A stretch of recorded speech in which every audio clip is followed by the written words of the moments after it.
महाराष्ट्र की भूमि वर्धा, जहां यह 17वां विद्रोही साहित्य सम्मेलन संपन्न होने जा रहा है, हमें खुशी इस बात की है दोस्तों कि इसी भूमि पर अभिजनों का एकल साहित्य सम्मेलन वहां शुरू हो चुका है, जहां पर दर्शक, चिंतक या वहां पर श्रोतागण ढूंढने पड़ रहे हैं। और ये हमारा विद्रोही जो आपके हर एक के दिलों में, नसों में, दिमाग में विचारों की पूंजी लेकर आया है, यहाँ बैठने के लिए जगह नहीं है। मैं आप सबको सलाम करता हूं। मित्रों, एकमय राष्ट्र निर्मिति के लिए डॉक्टर बाबा साहब अम्बेडकर प्रणीत संविधान संस्कृति, यह विषय बड़ा गहन है, व्यापक है, किंतु सीमित समय में इसे संपन्न करना है। कुछ एक मुद्दे शायद रह जाएंगे, लेकिन कोशिश करूंगा वो पूर्ण करने की। यहाँ पर मंच पर आसीन इस कार्यक्रम के अध्यक्ष आदरणीय बोरो सर, तद्वत मंच के आगे उपस्थित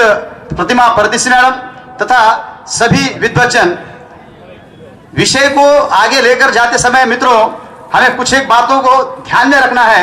या देखना है। बाबा साहब के दृष्टिकोण से या संविधान के दृष्टिकोण से एकल राष्ट्र या एकात्म राष्ट्र निर्मित कैसे होगा या करना कैसे आवश्यक है, इसके पूर्व यहाँ की जो पार्श्वभूमि है, यहाँ की जो नीति है, यहाँ की जो भूमिका है, उसको देखना भी अत्यंत लाजमी है मित्रों। इसलिए क्योंकि एकमय राष्ट्र निर्मिति का सपना या संयोजकों ने ये जो विषय रखा है,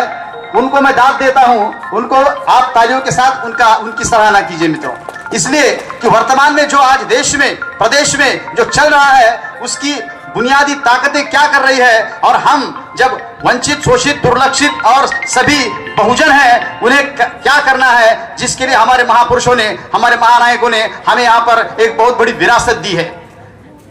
हम इतिहास के पन्नों को अगर पलट कर देखते हैं तो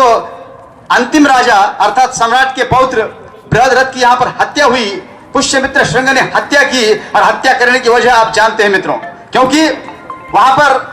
बुद्ध का शासन या प्रजातंत्र यहाँ पर उनको पसंद नहीं था, और उसकी हत्या कर पुष्यमित्र श्रृंग ने अपना मनुवाद यहाँ पर स्थापित किया, और तभी से मनुस्मृति या फिर अन्य ग्रंथों का भी निर्माण हुआ, जहाँ वर्ण व्यवस्था थी। उसके बाद यहाँ पर जातीय व्यवस्था का निर्माण हुआ, और जातियों में पोट जाति या आर्य ऐसी इस प्रकार की निर्मित की गई, जिसके माध्यम से आज हम देखते हैं कि हम किस तरह से उसको जूझ रहे हैं। ये इसलिए कि भारतवर्ष का इतिहास हमें देखना होगा, या एकमय राष्ट्र की संकल्पना को साकार करने के लिए अपनी हमारी भूमिका क्या है, और हमारे महानुभावों ने हमें जो दिया है उसको हम कैसा संजो सकते हैं। यह इसलिए मित्रों कि यहाँ पर हुन आए, डच आए, पुर्तगाल आए, मुगल आए, निजाम आए, अंग्रेज आए, अनेक शासक आए।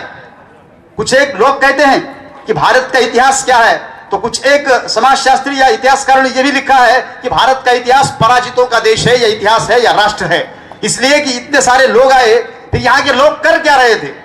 यहाँ के लोग इसलिए हारते गए क्योंकि यहाँ के बहुजनों को, यहाँ के वंचितों को, यहाँ के शोषितों को, यहाँ के आदिवासी जननायक घुमंतु को यहाँ पर तलवार या हाथ में हथियार नहीं दी, और इसलिए यहाँ हर बार हमें हारना पड़ा दोस्तों। इसलिए हमें एक अपनी विरासत है, भारतीय संविधान प्रणीत संकल्पना या संज्ञा प्रस्थापित करने के लिए हम देखते हैं कि चारवाक हो या बुद्ध हो, सम्राट अशोक, बसवेश्वर, कबीर, नामदेव, तुकाराम, फुले, शाहू,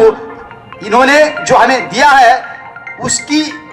कुछ एक बातें, कुछ एक रत्न बाबा साहब अम्बेडकर ने संविधान में पिरोए हैं, और उसके माध्यम से एकात्म भारत का सपना दिखाया है, और वो हमें करना है मित्रों। ये इसलिए विषय जटिल भी है, गंभीर भी है, और व्यापक भी है, और समय में पूरा करना असंभव भी है, लेकिन कुछ एक बिंदुओं को यहाँ पर रखना अत्यंत आवश्यक है। यहाँ पर द्विराष्ट्र की संकल्पना निर्मित की गई 1947 के बाद या 1950 के बाद। बाबा साहब ने जो राष्ट्र के संदर्भ में अपनी जो